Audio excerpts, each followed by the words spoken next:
Amit behívott nála. Most semmi para, induljunk.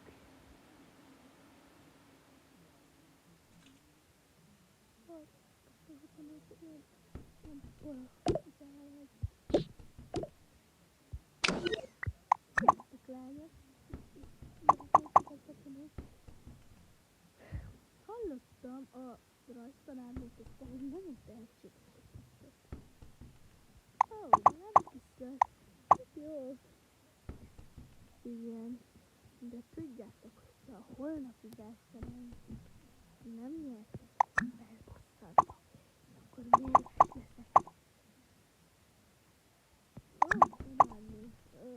Igazgatónő. Bocsánat, hogy azt mondtam magának tanárnő.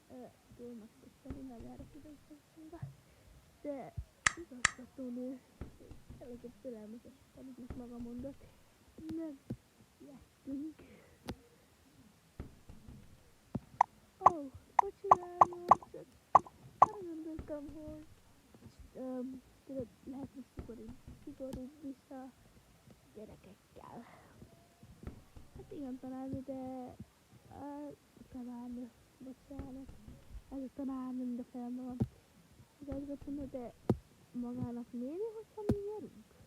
Úgyis nekünk jön a nyeremés. Igen, de tudod, hogy az állam, meg ilyenek, az iskolai dolgok. Ezek, hogyha megtudják, hogy nálunk, a világon a legjobb iskola nálunk sődöt kap, akkor nektek véletek. Oké, igazgatónő, de mehetünk már végre el? Szívességek elmentek, viszlát, igazgatónő. Nem úgy értik, hogy